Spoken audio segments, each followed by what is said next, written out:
The car's radar showed a black SUV 300 meters behind, which had been following me for 3 exits.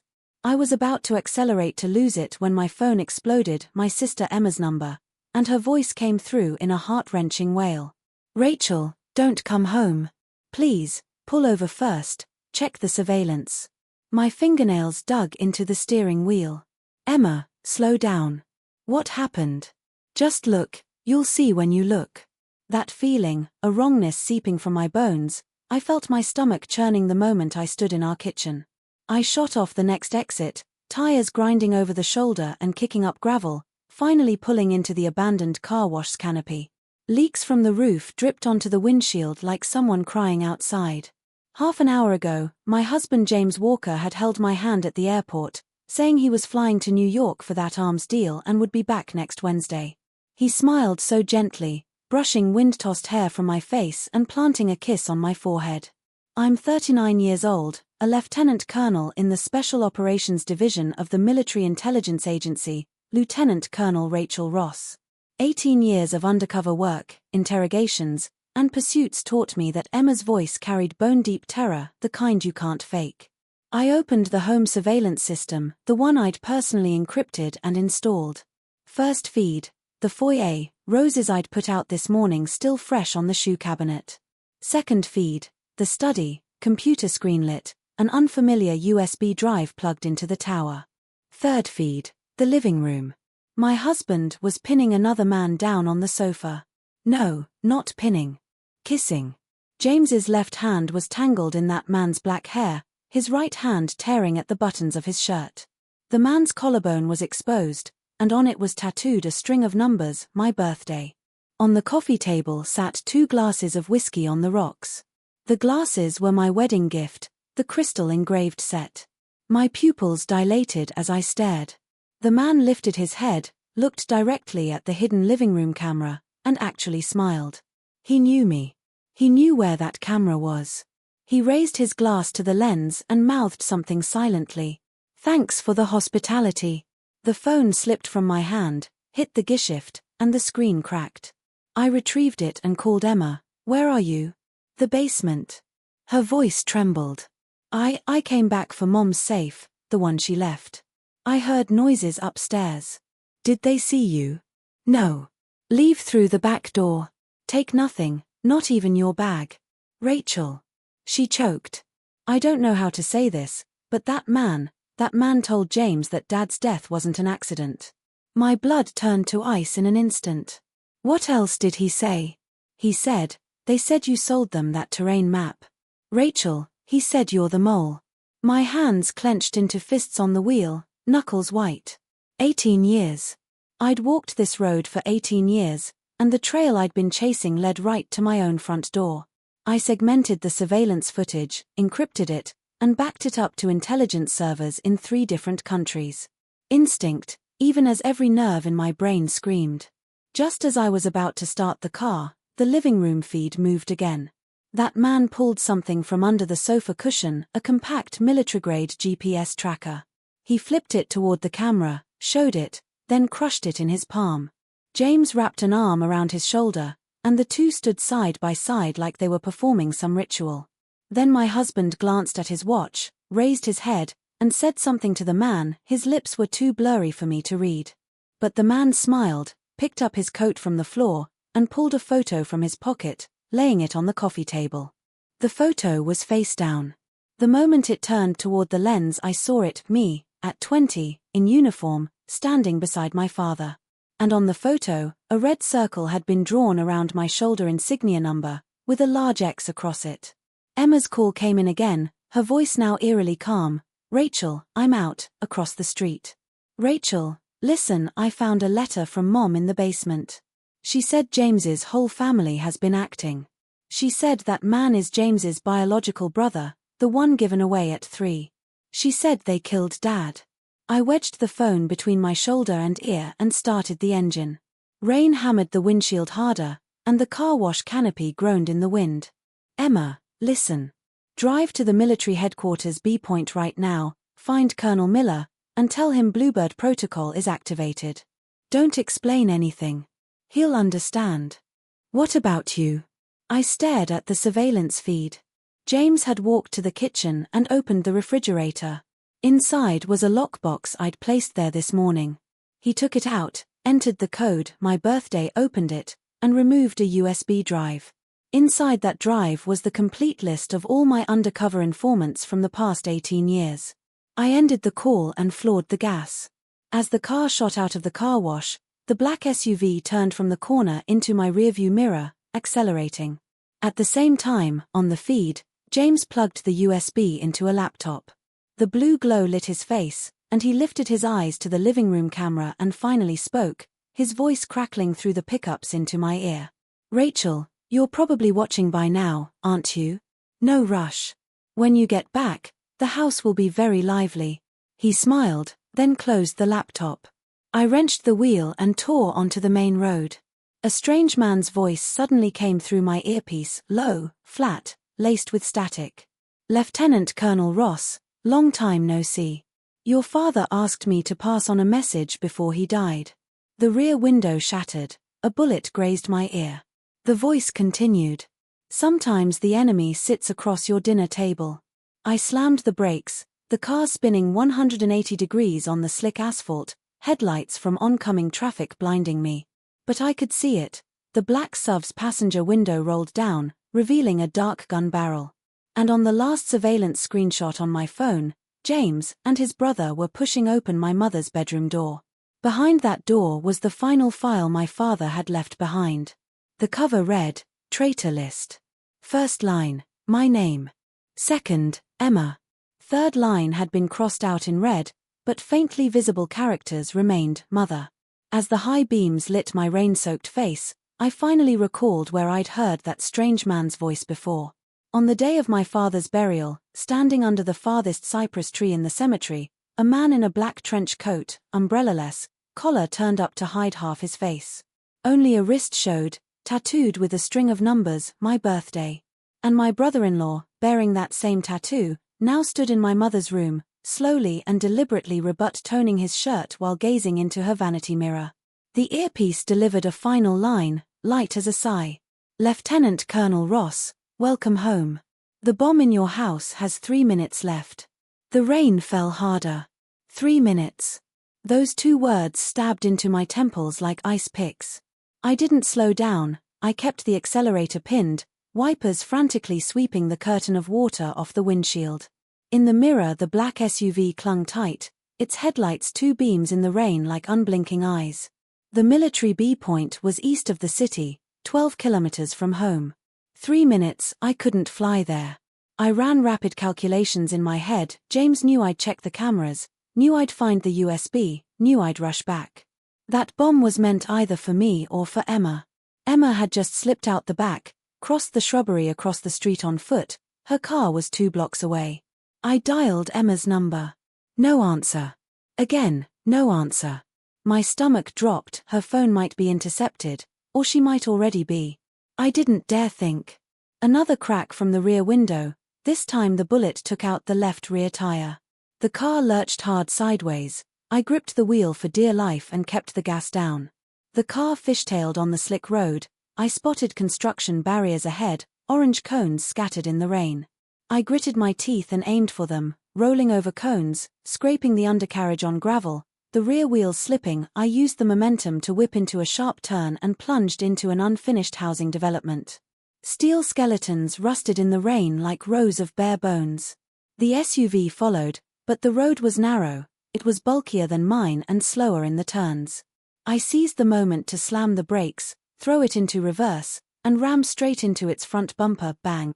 The airbags didn't deploy, but my neck cracked against the headrest. Clearly they hadn't expected me to counterram. Their front end swerved, steam rising from the hood. I shifted to drive, scraped past them, and my left side mirror was torn off and flew into the rain. As I exited the construction zone, I saw in the mirror that the SUV wasn't chasing. But my left rear tire was flat, the rim grinding on asphalt with a metallic shriek every revolution. I pulled into an alley and killed the engine. 3 missed calls on my phone, all from Emma. I immediately called back. "Rachel," her voice was urgent. "I'm near your car, but I saw that black SUV parked at the intersection. I didn't dare approach. Are you okay? I'm fine. Listen, forget me, go to B Point immediately and find Miller. But you. That's an order, Emma. My tone brooked no argument. If you still acknowledge me as your sister, go now. 2 seconds of silence. Okay. But promise me you'll live. I promise. I hung up.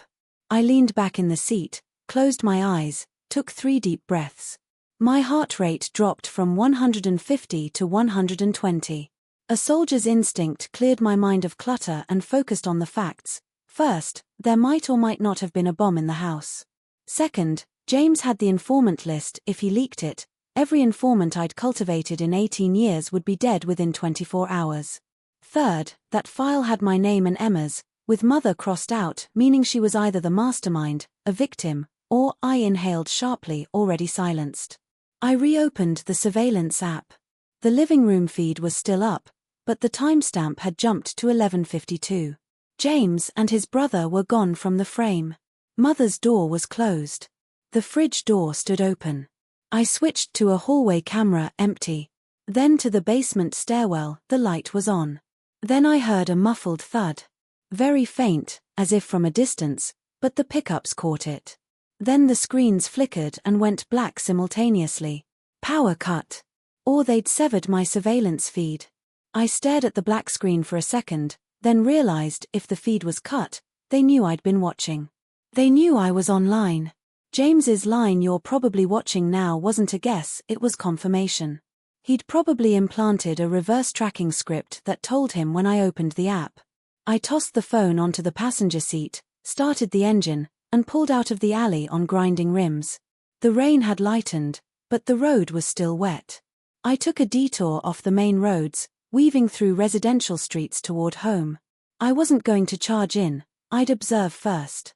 15 minutes later, I parked under an oak 2 blocks from home, killed the engine, pulled the keys, and retrieved an emergency kit from the trunk's hidden compartment: a spare phone, cash, a folding knife, and night vision goggles. I changed to the spare phone in the car, powered down the original, removed the SIM card, and snapped it in 2. On foot, I crossed 2 backyards, vaulted a wooden fence, and lay prone on my neighbor's deck. Their house was dark and empty.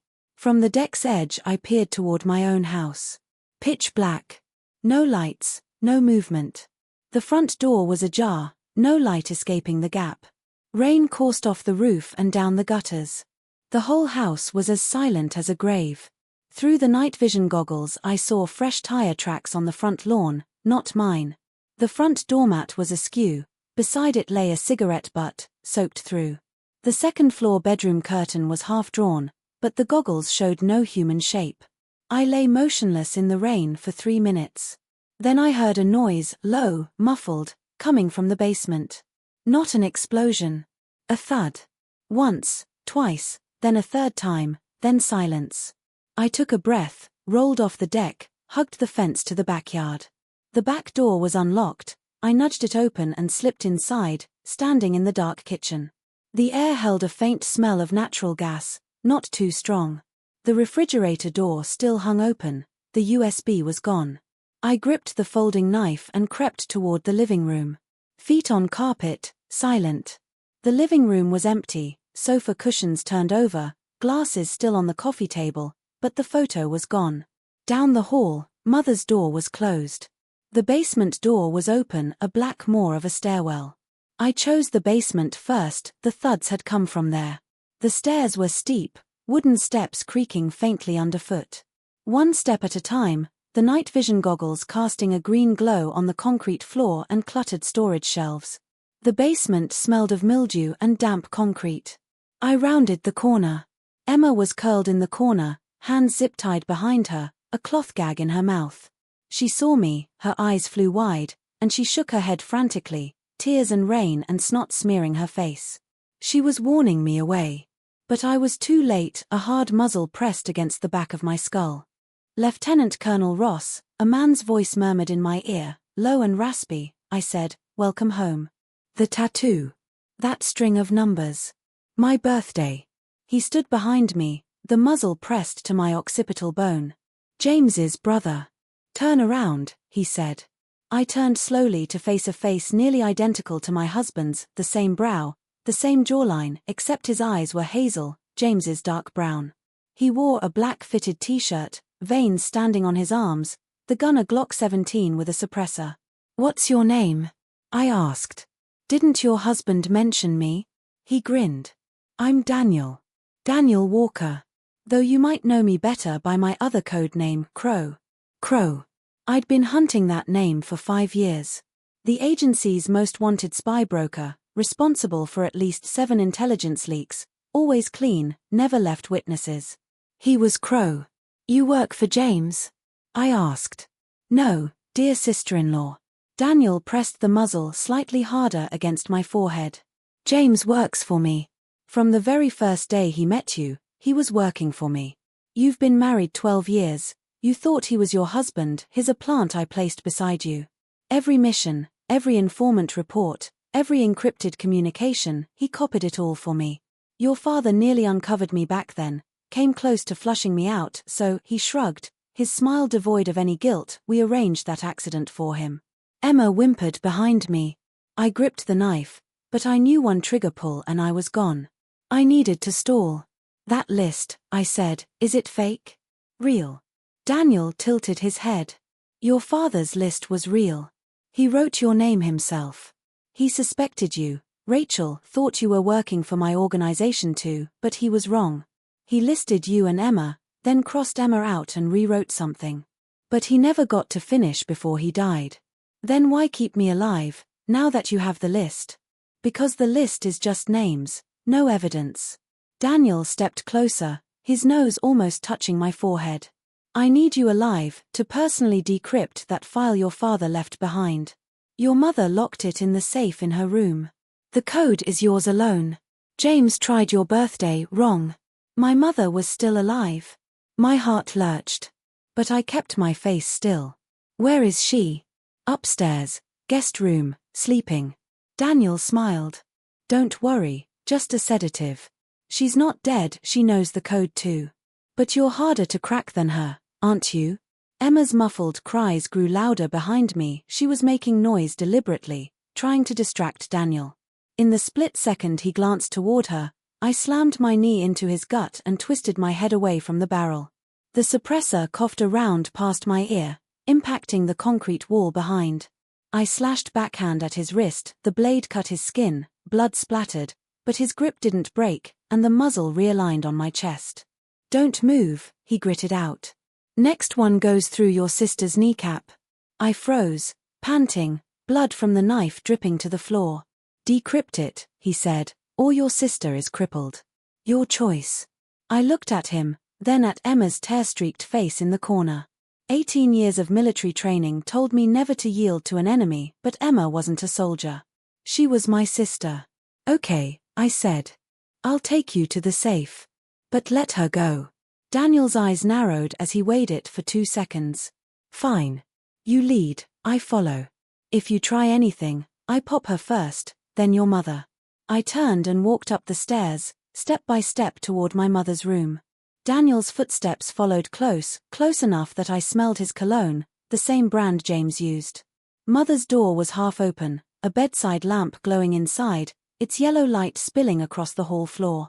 I pushed the door open and saw her lying on her side, breathing evenly, genuinely asleep. Her face was pale, but her chest rose and fell. The safe was embedded in the wardrobe, an electronic 12-digit lock. I knelt and placed my fingers on the keypad. Daniel stood behind me, the muzzle against my skull. Emma's muffled sounds drifted up from the basement. I entered 12 digits. The lock clicked. "Step back," Daniel said. "Stand by the bed." I rose and retreated to the bedside, putting myself between him and my mother. Daniel stepped forward, opened the safe, and inside was a brown craft envelope sealed with the agency's wax crest, a spread-winged eagle. He tore it open, pulled out a sheaf of papers, flipped 2 pages, and his smile slowly froze. "This is..." His voice shifted. "This is your father's investigation notes," I said calmly. "But not the version you imagined. The first half has my name and Emma's, but the second half, turn to the last page, look at the date." Daniel flipped to the final page. The date was 17 years ago, 3 days before my father's car accident. The handwriting was frantic. Correction. Rachel and Emma were both framed. The real mole is. The rest was blurred by blood. He died before finishing it. Daniel's voice turned cold. That's not evidence. Check the bottom of the envelope, I said. Daniel turned it over. On the inside bottom was a tiny handwritten sequence, an internal agency code only my father and I knew. Translated, it read, password equals mother's middle name plus father's birthday. True traitor info hidden behind the living room painting. Daniel couldn't read the code, but he saw the letters. He frowned. What is this? A code you don't know? I smiled. If you kill me now, you'll never crack it. James never told you, did he? My father taught me things no one else knows. Daniel stared at me, a flicker of hesitation in his eyes. At that moment, my mother's finger twitched slightly and brushed my hand. She was awake, she'd been awake all along. I flipped over, shoved my mother into Daniel's arms, and lunged for the bedside table where I knew my mother had hidden a .38 revolver, because I'd seen the record in her safe long ago. I grabbed it, rolled to the floor, and raised it at Daniel. He pushed my mother away, but that second of delay was enough. I pulled the trigger. The bullet hit his gun arm, the suppressed Glock flying from his hand and landing on the carpet. He grunted, clutched his arm, and stumbled back against the wardrobe. Don't move, I said. This time it was me speaking. He panted, looking at me, and the corner of his mouth crooked up again.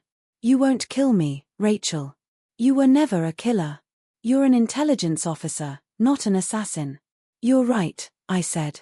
I don't kill. But I will take you back to the agency and let you rot in a black site. You owe my father a life, you owe me 12 years of marriage, you owe me everything. I pulled out my phone and dialed Colonel Miller's encrypted line. Colonel Miller, Crow is in custody. I'll send coordinates. Also, I need a cleanup team, my sister is tied up in my basement. Miller's voice registered surprise. Lieutenant Colonel Ross, what the hell? I'll explain later. Send the cars now. I hung up and watched Daniel leaning against the wardrobe, blood pooling on the floor. My mother had sat up, her eyes clear. She looked at me and her lips moved. Rachel, the blood on that last page of the file, it was your father's own blood. He called me before he died and said the killer was James, not his brother. James is Crow's handler. Your husband, from start to finish, was the highest-level spy the organization planted beside you. Daniel laughed. She's right. James is my handler and your husband. Every night, every I love you, every kiss across 12 years, all mission. My hand holding the revolver trembled. But I knew this wasn't the time to break down. Where is James? I demanded. He's gone, Daniel said. Left 10 minutes ago, with the list. You'll never find him, he used a false identity and flew out of the country. You can't catch him, Rachel. I looked at him and slowly lowered the muzzle. You're right, I can't chase him, I said. But he'll come back. Because that USB list is also fake.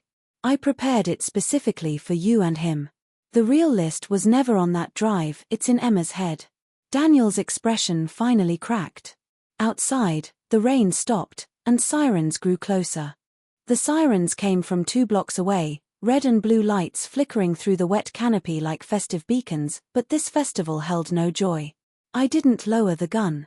Daniel leaned against the wardrobe, his right arm still bleeding, dark fluid dripping from his fingertips onto the carpet. He didn't look panicked, even a little composed. That composure I'd seen too many times, it always meant they had another card to play. A man who'd been Crow for 5 years wouldn't surrender so easily. Where are your people? I asked. Which people? Daniel spread his uninjured hand. The gardener who mows your lawn, or the milkman who comes Wednesdays. There's more than just you in this house. Who else is in the basement besides Emma? His lip twitched, he didn't answer. I knew I was right. Emma had been tied up in the corner, but Daniel could easily have pulled the trigger when I rounded that corner. He chose to put the muzzle to my head instead. He needed a live captive, and a live captive didn't require controlling 2 targets at once, there had to be someone else in the basement watching Emma. My mother stood and came beside me. Her gaze at Daniel held no fear, only a deep exhaustion, as if she'd looked at the same face for too long. "Where is your brother?" she asked, her voice hoarse, the sedative's after-effects lingering. Daniel sneered. "Mom, stop playing dumb. James was never my brother, he was my handler. You think he spent 12 years acting for your daughter? He acted for you too. Every Thanksgiving, every Christmas, he sat across from you carving the turkey, toasting, calling you mom, all the while calculating how much you were worth. You know what he admired most about you?" My mother didn't respond. Daniel continued, "You received your husband's deathbed call 17 years ago. You knew exactly who James was. And you never told Rachel a single word. You let her sleep beside that man for 12 years. Tell me, who's the real cold-blooded one?" My mother's face went pale. Her fingers tightened on my sleeve. Outside came the crunch of brakes and the slam of doors. 3 black military SUVs pulled onto the front lawn, tactical teams fanning out, flashlight beams crisscrossing the living room curtains. Colonel Miller led the charge, his salt and pepper hair plastered to his scalp by the damp air after the rain. He strode through the back door with 2 riflemen behind him. Lieutenant Colonel Ross. He saw me with the revolver aimed toward the wardrobe, then the blood on the carpet and the Glock on the floor. He paused for a beat, then did a rapid scan of the entire room, the instinct of a 30-year veteran. "Who's this on the floor?" "Daniel Walker," I said. "Crow." Miller's eyes tightened. He knew the name. "You're sure?" Tattoo, birthday, modus operandi all match. I still hadn't lowered the gun. "My sister's in the basement, bound. Send men down. Carefully, there may be accomplices." Miller gestured behind him. 2 soldiers moved to the basement stairs, tactical boots thumping on the wood. Seconds later a short yell and a scuffle, then a metallic clang, someone was pinned down. A voice over the comms, "Basement clear. 1 male suspect subdued. Victim Emma Ross recovered, vital signs normal." Only then did I lower the muzzle, still aimed at the floor, finger outside the trigger guard. Miller stepped in, crouched in front of Daniel, looked him over head to toe, then rose and nodded at me. "Good work. 5 years and Crow is down. He has a handler," I said. "James Walker, my husband. He took a fake list and ran, Colonel. The list is bait, but James doesn't know it's fake. I need you to lock down all exit ports immediately, check James Walker's passport records and flight manifests, and activate black box protocol, monitor all encrypted channels for any signals linked to Crow captured." Miller pulled out an encrypted tablet, fingers flying. "James Walker, already tracking in the system. 10 minutes ago his name appeared at Dallas-Fort Worth Airport, a boarding pass issued for Zurich, Swiss Air, flight LX39. But when our people got to the gate, he wasn't in his seat." My heart sank. "He never boarded." "He did." Miller turned the tablet toward me. "The system shows boarded, gate scan confirmed. But the gate surveillance footage, the man who passed through." He enlarged a screenshot of a man in James's jacket and cap, profile similar at first glance, but the jawline was duller, earlobe different. "It's not him. Someone swiped the boarding pass for him. A double. James had prepared at least 3 hours, or 3 days, or 3 months in advance. Has the flight taken off?" "Took off 5 minutes ago." Miller tucked the tablet away. "But the real James Walker is still in the country. He abandoned that passport and switched to a false identity. We can't track him unless..." He glanced at Daniel on the floor. "Unless Crow talks." Daniel suddenly laughed, a low, chest-deep sound of pleasure. "Colonel Miller, you think I'll talk just because I'm caught? I studied your agency's black site protocols for 5 years. I have contingency plans for every interrogation. You know why they call me Crow? Because I never perch on the same branch 2 days in a row. You won't squeeze a single useful word out of me, but if you let me go, I can tell you where James is. His backup hideout, I know it." "You're bargaining with me?" Miller narrowed his eyes. "I'm bargaining with Lieutenant Colonel Ross." Daniel turned to me, his hazel eyes eerily calm. "Let me walk, leave me alive, and I'll tell you exactly where your husband is, down to the street number. You can intercept him before he moves to the next point. 12-hour window after that, he's gone forever. Your choice. My mother stepped out from behind me, placing herself between Daniel and me. Don't listen to him, she said, flat but firm. Your father believed a man like this once, and ended up dead on the road. Mom, I started, but she cut me off. Rachel, your father told me two things on that final call. First, James's identity. Second, Daniel will never betray his handler because his handler isn't just James. There's someone above Daniel, controlling them both. Daniel's offer is only to get back to that person alive. Daniel's smile finally vanished. He stared at my mother, a true coldness flickering behind his eyes. How did you? The tattoo on your right hand is missing a stroke, my mother said. 17 years ago I saw the organization's mark in your father's notes. The real mark has 11 strokes, yours has 10. You're not even a full member yet, you're just a runner. The person above can discard you at any moment, the same way James discarded you now. Daniel's face went completely rigid. He looked down at his wrist, lips moving, but no sound came. Miller seized the opening and gestured behind him. Take him. Separate transport, straight to the black site, no stops, no visitors. Communications blackout, code rust nail. 2 soldiers hauled Daniel up, blood had soaked his entire sleeve. He didn't resist, but as they dragged him out, he looked back at me. That look held no hate, no anger, only a strange pity. Rachel, he said just before the door closed behind him, you think you've won, don't you? Think the fake list fooled us, everything's under your control? Ask your mother, did she ever tell you who your father made his second call to that night? The door closed. Outside, doors slammed and engines started, and the convoy drove away. I turned to my mother. Her face was even paler than before. The lamplight fell on her profile, and I noticed for the first time that her temples held twice as many white hairs as 3 months ago, and the crow's feet at her eyes were deeper. She wasn't looking at me. She walked slowly to the wardrobe, knelt, and felt around the bottom of the empty safe, prying a tiny folded note from the hidden compartment. The note was yellowed, edges frayed, clearly unfolded and refolded countless times. She stood and handed it to me. I unfolded it. Only one line, in my father's handwriting, scrawled, urgent, like it had been written in a speeding car, a trembling hand. The second call went to you. But the person who answered was not Rachel. I stared at that line for a full 10 seconds, reading it over 3 times.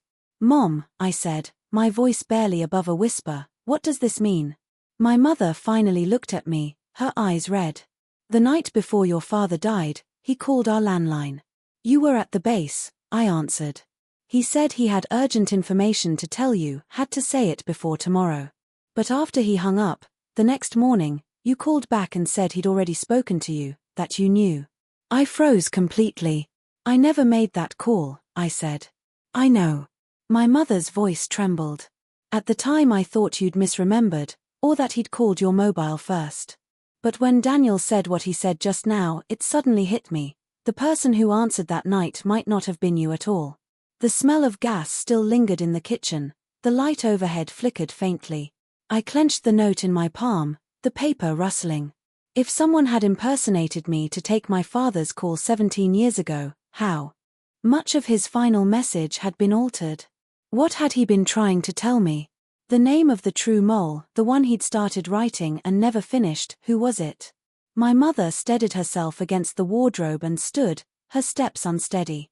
She reached out and grasped my wrist, gentle, but her fingertips were cold. Rachel, the greatest regret of your father's life was not writing that name completely before he died.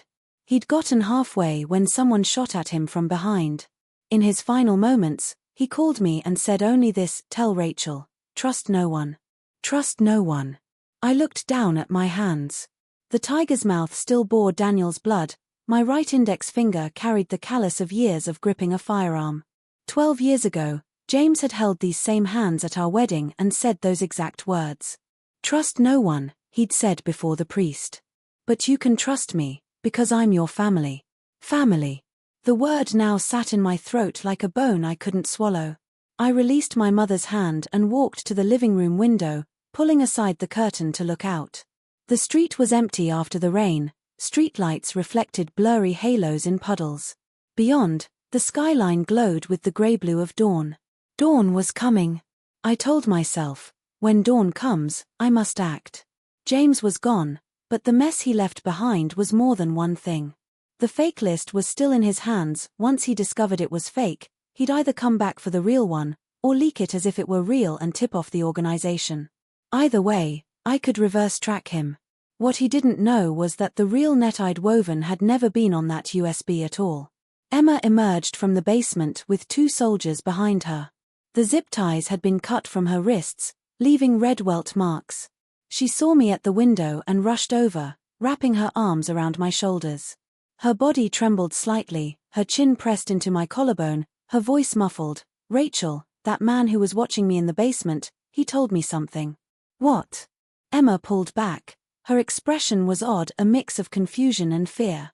"He said, tell your sister there's one more letter at the bottom of her mother's suitcase." I turned to look at my mother. She stood by the wardrobe, one hand gripping its door, the other clutching the craft envelope from the safe, her face ashen. "Mom," I said, "is there another letter in your suitcase?" Silence. A long, drawn-out silence. The wind outside slipped through the back door gap and rattled a window at the end of the hall. My mother's fingers tightened on the craft paper, then loosened, over and over, as if that non-existent letter had lived in her heart so long she'd nearly convinced herself it didn't exist. Then she spoke. "It was the morning your father left," she said in a low voice. "He slipped an envelope into the hidden compartment of my suitcase and said if he didn't come back, I should open it at the right time. I opened it. Inside was a photo, taken on your 12th birthday, your father holding you in front of the cake. On the back he'd written one line. What line? If I'm not around someday, protect Rachel. Let her know she was never the person I imagined." I froze. She was never the person I imagined. What does that mean? My mother raised her eyes to meet mine. Something was breaking in that gaze, and something else was being reassembled. "He didn't know you'd later join the military, didn't know you'd enter the intelligence agency. He thought you would follow your mother and live an ordinary life. That letter he left you was actually meant for someone else. Another Rachel." Something detonated in my mind, as though something had been silently collapsing for 17 years. The blood on my fingers had dried, crusted on my skin like a shell. I slowly released Emma and stepped toward my mother. "Mom, listen. Where is that letter? Where is the photo? I need to see them now." Finally my mother let go of the wardrobe, went to the bedside table, and pulled a folded photo the size of a palm from inside an old Bible's cover. She handed it to me, her fingers shaking. I turned it over and saw the family portrait, me at 12, in a floral dress, pigtails, gap-toothed grin. My father crouched beside me, one hand on my shoulder, the other holding an ice cream cone. My mother stood on the other side in a white blouse. On the back, in my father's hand, ink faded to brown but still legible. "Rachel, if someday I'm no longer here, you should know on the day you were born, there were 2 Rachels in the maternity ward. You and another girl arrived into this world at the same time. The nurses mixed you up. You are not my biological daughter. But for 17 years I raised you as my own. That love is real. But if someone ever uses this to hurt you, remember, you will always be Rachel Ross, regardless of blood." The photo slipped from my fingers and fluttered to the carpet, landing face up, the 12-year-old in the floral dress smiling up at the ceiling. And I stood at the center of 17 years of lies, not knowing which memory to believe anymore. The photo hit the carpet and I heard my own heartbeat, a dull war drum, one beat after another, pounding my chest. 12-year-old me lay supine, grinning carelessly, unaware that the man holding the ice cream cone and I were separated by a birth record error. My mother bent to pick it up. I didn't stop her. I stood rooted, my brain a server overloading with 17 years of data fragments all competing for processing power. My father's hands teaching me to shoot, his fingers buttoning my first uniform collar on the day I enlisted, his habit of writing letters in blue ink, all those images now filtered through a new lens, as though negatives had been redeveloped. Another Rachel. Same birth date, same hospital, same maternity ward. Nurses mixed them up. That girl lived using my identity for 17 years, then disappeared? Or, Mom, I heard my own voice, steadier than it should have been. What happened to the other girl later? My mother put the photo back into the Bible, her movements slow, like bandaging a wound. I don't know. Your father never mentioned her whereabouts. He only knew there had been a mistake, but by the time he discovered it, you were already 4. He said he couldn't send you back, you were raised by his own hands, he couldn't bear to. Her parents. The couple who took away me. Your father checked. That family moved away later, the file listed the destination as unknown. What her parents' names were, your father didn't tell me either. He said the less known about this, the safer. I turned and sat on the living room sofa. The room still reeked of Daniel's blood and James's cologne, the two scents mixed, invading my nostrils, turning my stomach. I forced myself to calm down and sort the timeline. 17 years ago, father died, his last call was intercepted by an imposter. He left notes with half a line about the real mole is blurred by blood. He left mother a letter revealing the truth of my birth. He suspected I'd been swapped, and that the real Rachel might belong to another faction. Meanwhile, the organization planted James to get close to me, marry me, and spy on me for 12 years. That meant, from the moment I entered the military academy at 18, I'd been marked. Rachel. Emma sat down beside me, her wrists were still wrapped in temporary bandages from one of the soldiers. Her color had improved slightly, but confusion and fear still lingered in her eyes. That man in the basement, he said more than that. I turned to her. What else? He asked me a very strange question. Emma frowned, recalling. He asked, does your sister have a crescent-shaped birthmark on her left shoulder? I said no, she has a mole on her right. He smiled and said, no wonder. A chill raced up my spine. I had a crescent-shaped birthmark on my left shoulder from birth, only family knew that. Emma had gotten the side wrong, she thought it was the right, but it was the left. But that man in the basement knew about the left shoulder. There was only one explanation, he had seen another Rachel. That girl had the same mark, or she was me. If there had never been a mix-up, but a deliberate swap, then the other infant in that ward was possibly a child placed by the organization. They'd been fabricated to be nearly identical, down to the birthmark. The organization had been ready at the moment of my birth. A 44-year-long scheme. Is Colonel Miller still here? I asked. In the kitchen on the phone. Emma pointed behind her. Arranging Daniel's transport route. I stood and walked to the kitchen. Miller had his back to me at the window, phone wedged between shoulder and ear, fingers flying on his tablet. I waited until he hung up. Colonel, I need to retrieve a birth record from 44 years ago. Austin Memorial Hospital, maternity ward, date.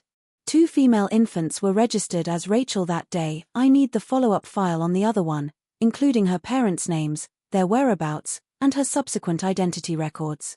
Miller turned, his grey eyebrows lifting. 44 years. Lieutenant Colonel Ross, what thread is this? It's the thread my father didn't finish, I said. Please help me with this. If the official channel is blocked, use your own clearance. If you're not comfortable, just give me the archives code and I'll do it myself. He studied me for a few seconds, then nodded. I'll handle it. But you owe me an explanation. After it's done, I'll tell you everything. He packed up his tablet, grabbed his coat, and stopped at the back door without turning back. Lieutenant Colonel Ross, regarding your husband, the Bureau has issued a wanted notice. But I should warn you, once a red-level notice goes public, all intelligence becomes available to every law enforcement agency nationwide. If you want to pursue him alone, it won't be that easy. I know, I said. He pushed out, dawn light poured through the gap, illuminating a dried muddy footprint on the kitchen tile. I stared at that print for a long time. It wasn't mine, wasn't Daniel's, a size larger than my foot. It was James's. He'd worn the brown leather boots I'd given him last Christmas, and before he walked out of my kitchen, he left that last trace on this tile. I crouched and traced the air above it with my finger, not touching. Emma called from the living room, Rachel, come quick. I went over, she was scrolling news on my spare phone. A local morning bulletin with a red headline, Eastern suburb residents suffers natural gas leak, no casualties reported. The picture was my house, yellow and black caution tape around the front yard, fire trucks at the curb. Miller's cover story, gas leak, scene sealed, all details hidden under public safety.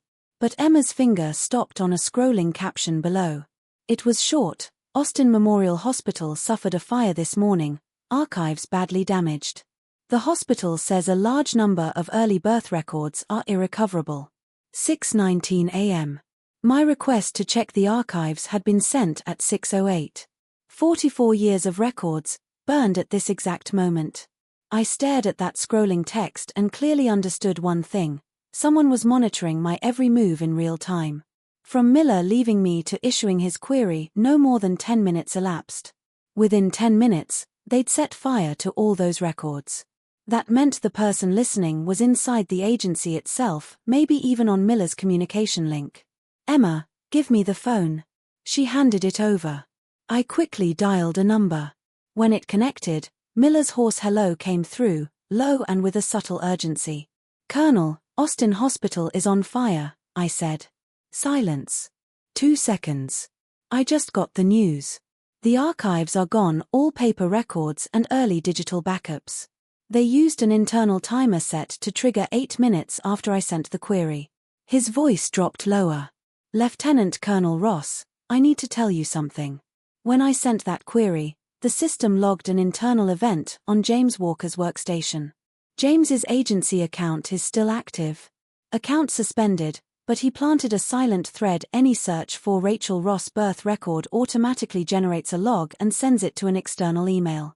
We're tracing the IP, but it's almost certainly a jump point. Meaning James knew I'd one day look up the birth records. He'd arranged the fire not to stop me, but to let me know he knew that I knew. He was telling me from afar, I'm watching you. Colonel, I said, do me another favor.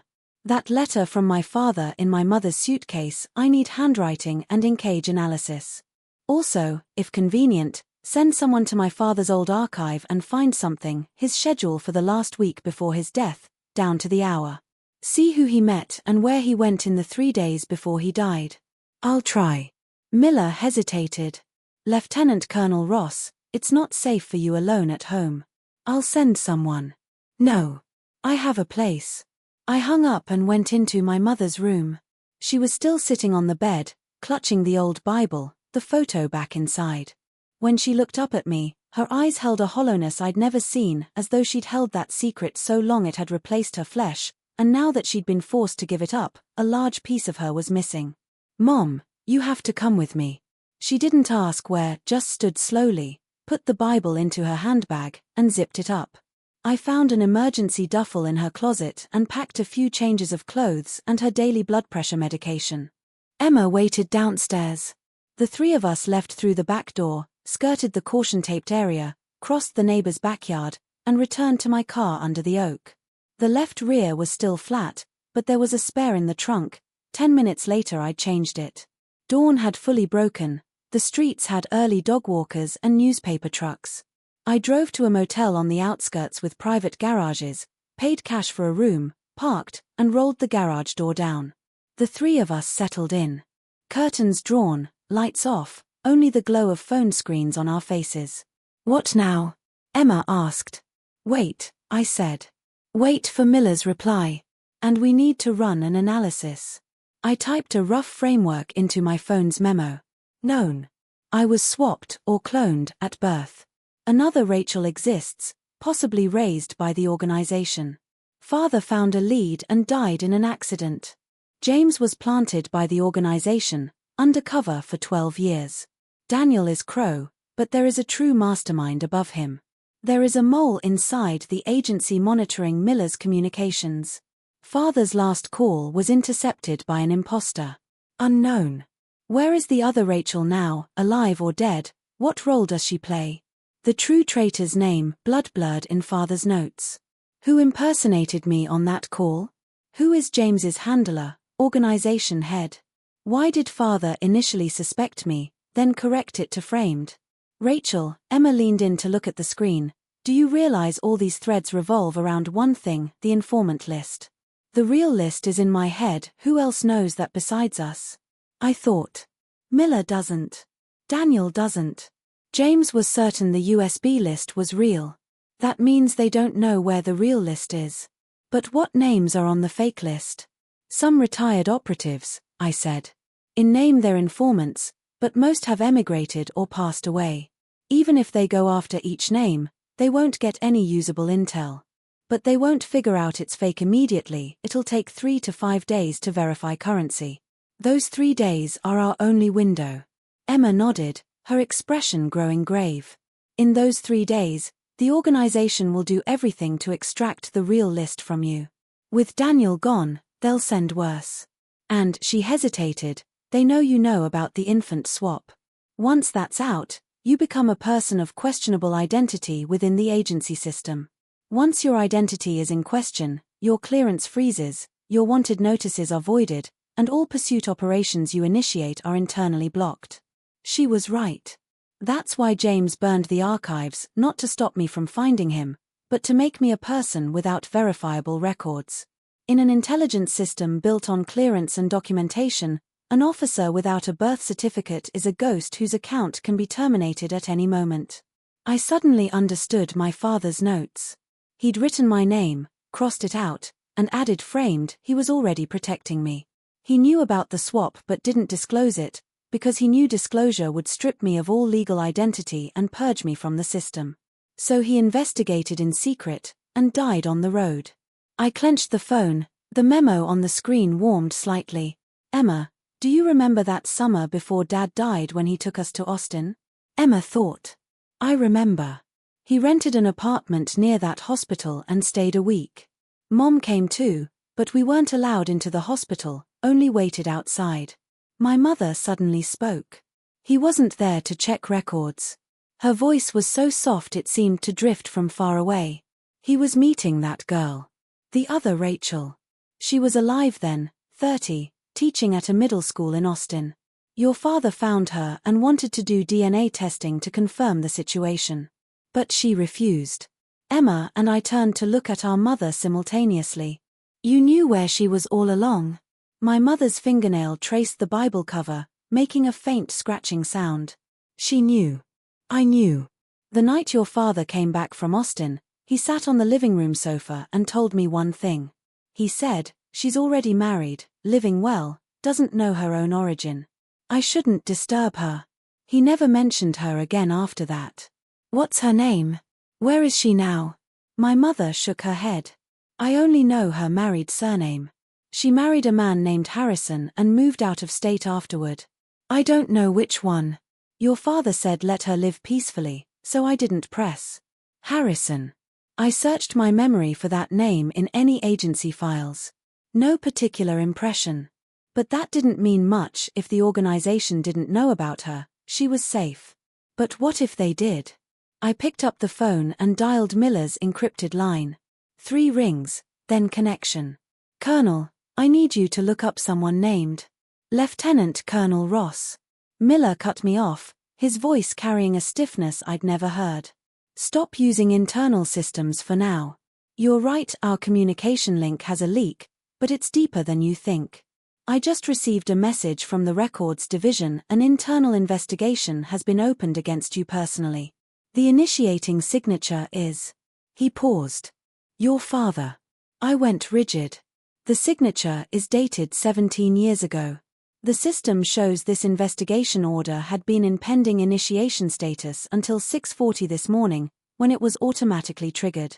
Grounds, identity in question, suspected misappropriation of military status. My father from 17 years ago had signed an investigation order targeting the future me. He'd foreseen this day. And the condition for triggering that order was exactly someone querying the 44-year-old birth records from Austin Memorial. Father had written that script 17 years ago. If anyone touched that record, his investigation order would automatically activate and subject that person to identity review. Was he protecting the real Rachel, or pursuing the imposter me? I held the phone, my fingertips cold. Outside the curtain crack, sunlight had climbed halfway into the sky, striking the greasy motel carpet. Dust motes floated in the beam. The room was quiet except for my mother turning Bible pages. And I finally understood one thing. The person my father trusted most was never me. He trusted only the girl he'd never disturbed, the other Rachel. "What's the withdrawal window for the investigation order?" I asked, my voice low, barely audible to the microphone. Miller was silent for 2 seconds. "System rule is 48 hours. During that window, your clearance remains as before the freeze, but after 48 hours it enters formal review. Once that happens, your account locks, all action orders invalid, even your biometric access is revoked." 48 hours, I repeated, scraping my finger across the phone's edge. "Colonel, within those 48 hours, can I still issue action orders?" "Theoretically, yes. But your orders will be flagged pending review. Recipients will see a prompt that you're under investigation. Most agency operational units will refuse orders from someone under review." I closed my eyes and took a breath. 48 hours. After that window, I'd be an eagle with clipped wings, no clearance, no access, no command authority, only flesh and ground combat. I have to find the real list's evidence within 48 hours, publicly verify the true identities of those informants, and prove I'm not an imposter, I said. "Colonel, can you do one thing for me? Don't tell anyone about the investigation order, keep it on your encrypted terminal. I need to use my clearance at least once within these 48 hours. Miller weighed it for a few seconds. "I'll try. But you need to tell me where you're going. I already see your location, the motel. A civilian motel with 2 civilian family members, you're too visible. The organization could burn a hospital archive in 10 minutes, they can find that car of yours within half an hour." He was right. My blue Ford with Texas plates was like a firefly in that motel garage. I had to move before they pinpointed me. "I'm leaving now. Colonel, you still owe me one thing, my father's schedule from his last week. Already sent to your backup email. View it on your personal terminal, not Agent's Net. And another thing," his voice dropped even lower, nearly a whisper. "I found something interesting in James's workstation history. 3 years ago he searched for a name not in any agency database, an external search engine query." "What name?" "Elena Harrison." My heartbeat quickened. Harrison, the other Rachel's married surname. James had known of her existence 3 years ago and found her full name. But he hadn't touched her, he'd kept that piece on the board, waiting for the right moment. "Did you find an address?" "Found it. Elena Harrison resides in Tampa, Florida, married, 2 children, teaches history at a community college. Her former given name is the same as yours, Rachel. 3 years ago James searched her, but no subsequent access. That search alone shows the organization has known about her existence all along, just haven't activated her." "Give me the address." Lieutenant Colonel Ross, Miller's voice now carried hesitation. "If you go to her, you're turning that card face up for the organization. They might have people staked out around her. And with your identity in question, you have no operational support in Tampa." "I know," I said. "But if the organization is waiting for me to flip that card first, then I'll flip it. Flip it suddenly enough, fast enough, and they can't catch it. Give me the address." 3 seconds of silence, and Miller recited an address. I typed it into my phone and immediately deleted the call log. I stood from the mattress and began packing. Emma peered out from the bathroom. "Rachel, where are you going?" "Florida." "That Harrison woman, the other Rachel. I need to find her before the organization does." My mother rose from her chair, her expression complex as autumn leaves about to fall. "Rachel, you go to her, then what? What do you plan to do? Ask if she's willing to do DNA testing. If she agrees, we can prove the swap at birth. The investigation order is based on identity in question. If DNA proves my identity matches my birth record completely, the order automatically invalidates. But the reverse is also true. If she proves she's the biological one, then I'll permanently lose my military status. So this trip is a gamble. A gamble on what? On the last thing Dad wrote, that I was framed. He believed I was innocent. If he believed that, then DNA testing won't overturn my identity. Because I've always been Rachel Ross. No matter what happened in that delivery room, from the moment he raised me as his daughter, I already was. My mother lowered her head, thumb rubbing the gold cross on the Bible's spine, silent for a long time. After almost a minute she looked up. Your father feared two things most in life. First, harm to those he couldn't protect. Second, making a wrong decision and regretting it forever. That letter he left you wasn't to deny you, it was to tell me that even if I'm not his blood, he chose me. My mother nodded, eyes glistening. I picked up my duffel, walked to the door, and looked back. Emma, you and Mom stay here, lock the door, don't go out. Don't open for anyone until I'm back. If Miller comes personally, the passphrase is Bluebird. Anyone else, run out the back window. Rachel, Emma stood. You're going all the way to Florida alone? Flying takes 3 hours, how are you getting there? Driving, I said. That blue Ford is done, but I have a backup vehicle in the North City. I prepared for this when I was still in the service. It's about 18 hours from here to Tampa, I won't stop, won't rest, I'll be there before dawn. I didn't say more, I pushed out. Dawn was fully overhead, and the air carried the burnt smell of asphalt baking in the sun. I walked 40 minutes, crossed 2 residential areas, climbed over an abandoned railway bridge, and found the backup at a self-storage lot in the north, a nondescript grey Toyota Camry, registered under a long-defunct shell company, plates from another state. I opened it with the old key, a thin layer of dust on the seats. The engine coughed once, then steadied when I started it. Half a tank of gas, a case of water and a military blanket in the trunk. I connected my phone to the charger and set the navigation. Tampa, Elena Harrison. The nav showed 1,900 kilometers, estimated drive time 18 hours 42 minutes. I pulled out of the storage lot into the 9 o'clock city traffic. In the mirror, the gray-blue skyline of Texas receded. One hand on the wheel, I opened my backup email and clicked the schedule Miller had sent. My father's last week, 17 years ago, down to the hour.